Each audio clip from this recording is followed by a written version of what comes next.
Bismillahirrahmanirrahim. Assalamualaikum warahmatullahi wabarakatuh. Perkenalkan, nama saya Anisya Aisyah Firia dengan NIM 1904 01 0014.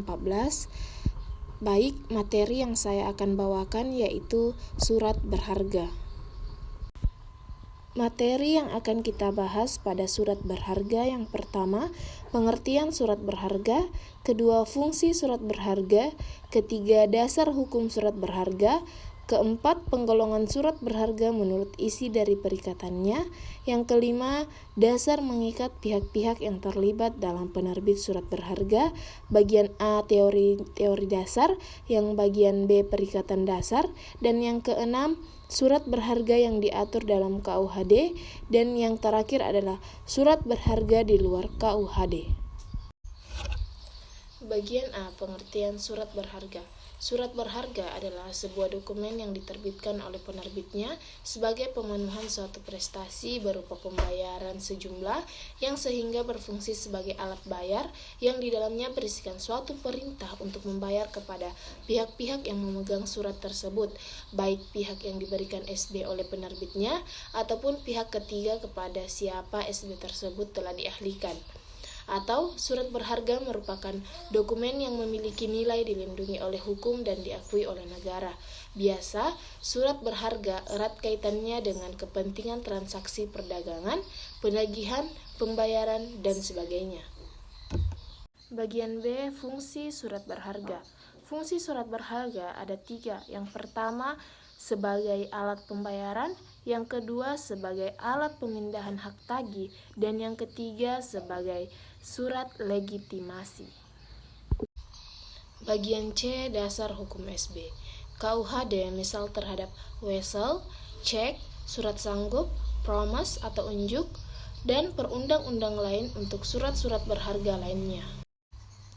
Bagian D, penggolongan surat berharga menurut isi dari perikatannya. Yang pertama atau bagian A, surat yang bersifat hukum kebendaan. Cirinya, isi dari perikatan surat adalah bertujuan untuk penyerahan barang. Contohnya, konnoissement atau bill of lading. Bagian B, surat tanda keanggotaan, yaitu berupa saham dari PT atau persekutuan lainnya yang memakai sistem saham. Perikatan diwujudkan atau terdapat dalam surat seperti ini berupa perikatan antara persekutuan dengan para pemegang saham. Contohnya surat saham. Yang bagian C, surat tagihan utang, yaitu semua surat atas unjuk atau atas pengganti yang mewujudkan suatu perikatan. Contohnya wesel, cek, dan surat sanggup. Bagian E, dasar mengikat pihak-pihak yang terlibat dalam penerbitan surat berharga. Yang pertama, teori dasar. Causa yuridis, sehingga suatu SB mempunyai kekuatan yang mengikat tersimpulnya dari 4 teori adalah sebagai berikut. Yang pertama, teori kreasi, teori kepatuhan, teori perjanjian, dan teori penunjukan. Yang kedua, perikatan dasar. Awal terbitnya SB tidak akan terlepas dari perjanjian atau selalu didahului suatu transaksi atau perbuatan hukum antara para pihak, dengan kata lain adanya perikatan dasar. Perikatan tersebut berbentuk perjanjian. Penerbitan SB merupakan tindak lanjut dari perikatan dasarnya. Yang pertama, teori kreasi. SB mengikat penerbitnya adalah karena tindakan penerbit menandatangani SB tersebut. Yang kedua, teori kepatuhan. Penerbit SB terikat dan harus membayar SB kepada siapapun pemegangnya. Tapi, jika pemegang SB tergolong tidak pantas, maka penerbit tidak terikat untuk membayarnya. Yang ketiga, teori perjanjian. Sebab SB mengikat penerbitnya karena penerbit telah membuat suatu perjanjian dengan pihak pemegang SB tersebut, yakni perjanjian membayarnya. Yang keempat, teori penunjukan. Sebab SB mengikat penerbitnya karena pihak pemegang SB menunjukkan SB tersebut kepada penerbit untuk mendapatkan pembayarannya. Bagian 2, syarat umum SB. Yang pertama, nama surat. Kedua, perintah atau janji tanpa syarat. Yang ketiga, nama tersangkut. Yang keempat, hari gugur. Yang kelima, tempat pembayaran. Yang keenam, nama penerima atau pemegang. Yang ketujuh, tanggal. tempat surat diterbitkan, dan yang terakhir adalah tanda tangan penerbit. Bagian F, surat berharga yang diatur dalam KUHD. Yang pertama, wesel. Wesel OA adalah SB bertanggal dan menyatakan tempat penerbitnya, yaitu perintah tanpa syarat oleh laci atau penerbit untuk membayar kepada pemegang atau ditunjuk oleh pemegang, di mana pembayaran dilakukan oleh pihak yang membayar atau tertarik. Pihak-pihak yang terlibat dalam penertiban wesel: yang pertama penerbit, kedua tersangkut, ketiga penerima, keempat pemegang, dan endosan. Adapun syarat formal dalam surat wesel: yang pertama kata-kata surat wesel yang dimuat dalam teks, kedua perintah tidak bersyarat, ketiga nama tertarik, 4 tanggal pembayaran, 5 tempat pembayaran, 6 nama penerima, 7 tanggal dan tempat penerbitan, dan yang terakhir adalah tanda tangan penerbit atau penarik. Adapun bentuk wesel: yang pertama adalah wesel biasa. Nah, wesel biasa ini adalah penerbit dan tersangkut tidaklah harus selalu bangkir seseorang lain atau manusia pribadi biasa. Yang kedua yaitu wesel bank. Wesel bank ini yang diterbitkan oleh bank dan diuangkan pada bank tersebut, atau bank diposisikan sebagai penerbit dan tersangkut. Wesel bank ini mempunyai nilai kepercayaan atau bonavitas yang besar dari masyarakat. Adapun bentuk wesel berdasarkan hari raya: yang pertama yaitu wesel atas penglihatan SW yang dibayar pada waktu diunjukkannya. Nah, maksudnya di sini agar SW dibayar maka harus diunjukkan dalam tegangan waktu 1 tahun sejak penerbitan. Bagian B yaitu wesel sesudah penglihatan pembayaran pada waktu tertentu sesudah diperlihatkan kepada tersangkut setelah diunjukkan, harus diperlihatkan untuk diakpetasi tersangkut dalam waktu 1 tahun sejak penerbitan. Nah, bagian C yaitu wesel atas penanggalangan pembayaran pada tanggal yang telah ditentukan dalam SW. Dan yang terakhir yaitu wesel sesudah penanggalangan pembayaran pada waktu tertentu sesudah tanggal penerbitan. Adapun bentuk wesel khusus yaitu yang pertama adalah wesel atas pengganti penerbit kedudukan penerbit, juga bisa pada pemegang satu.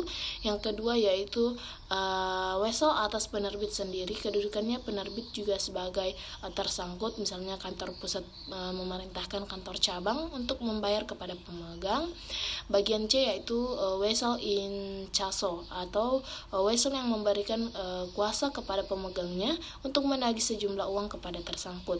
Dan yang terakhir yaitu wesel domisili adalah wesel yang pembayarannya dilakukan oleh orang lain atau selain tersangkutan. Latar belakangnya yaitu karena tempat kediaman tersangkut jauh. Untuk memudahkan penagih, tersangkut menunjuk orang lain untuk membayar di tempat yang lebih dekat. Yang kedua yang harus kita bahas yaitu cek. Cek adalah SB bertanggal dan menyebutkan tempat penerbitannya yang merupakan perintah tanpa syarat oleh penarik atau penerbit untuk membayar kepada pihak pemegang atau pembawanya, yang mana pembayaran dilakukan oleh pihak pembayar, yaitu bank dari pihak penerbit atau penarik. Adapun para pihak dalam penerbit cek: yang pertama itu penerbit, tersangkut, penerima atau pemegang, pengganti atau pemegang berikutnya, dan yang terakhir adalah pembawa. Nah, syarat formal surat cek: yang pertama memuat nama surat cek, kedua perintah tanpa syarat untuk membayar, nama tersangkut atau tertarik, tempat pembayar, tanggal dan tempat penerbit, dan tanda tangan penerbit. Adapun bentuk-bentuk surat cek bentuk surat cek yang pertama adalah surat cek atas pengganti penerbit, kedua surat cek atas penerbit sendiri, yang ketiga surat cek in caso, dan yang terakhir adalah surat cek domisili. Adapun yang harus kita bahas yaitu surat sanggup. Nah, surat sanggup ini adalah surat yang memuat kata sanggup yang ditandatangani pada tanggal dan tempat tertentu, dengan mana pendatanganan menyakupi tanda dan syarat untuk membayar sejumlah uang kepada pemegang atau pengganti pada tanggal dan tempat tertentu. Nah, adapun syarat formal surat sanggup: yang pertama memuat klausula atau sanggup, yang kedua kesanggupan atau janji tidak bersyarat untuk membayar sejumlah uang tertentu, 3 penetapan harus bayar, tempat pembayaran, nama penerima atau penggantinya, tempat dan tanggal penerbit, tanda tangan penerbit, klausula yang terdapat dalam surat sanggup hanya atas nama pengganti, oleh sebab itu CR peralihan hanya dengan endosemen. Dan ke-9 yaitu endosemen diletakkan pada bagian belakang surat sanggup dan ditandatangani endosan. Dan yang terakhir yaitu semua penuntutan hak yang timbul dari surat sanggup terhadap aksepetan kadaluarsa dengan lewatnya waktu 3 tahun sejak hari gugur atau harus bayar. Dan yang terakhir kita bahas yaitu promise atau unjuk, adalah surat yang ditanggali di mana penandatangannya sanggup atau berjanji akan membayar sejumlah uang yang ditentukan kepada pihak tertunjuk pada waktu diperlihatkannya pada suatu waktu. Nah, surat promise ini sifatnya adalah atas unjuk. Nah, siapapun yang memegang surat ini dapat memperlihatkan kepada yang menandatangani untuk memperoleh pembayaran. Nah, syarat formal promise atau unjuk ini yang pertama tanda tangan penerbit, kedua janji untuk membayar sejumlah uang, yang ketiga adalah penanggalangan. Dan penerbit promise atas unjuk ini yang pertama atas penglihatan promise ini tidak membuatkan tanggal pembayaran, yang kedua yaitu atas sesudah penglihatan atau memuat tanggal pembayaran. Dan yang terakhir yaitu G, surat berharga di luar KUHD. Yang pertama surat obligasi, kedua biliet giro, 3 sertifikat Bank Indonesia, 4 surat berharga komersial, dan yang terakhir adalah traveler as cuek. Baiklah, itu saja materi yang bisa saya sampaikan dan jelaskan. Mohon maaf bila banyak salah kata atau penulisan. Terima kasih. Wassalamualaikum warahmatullahi wabarakatuh.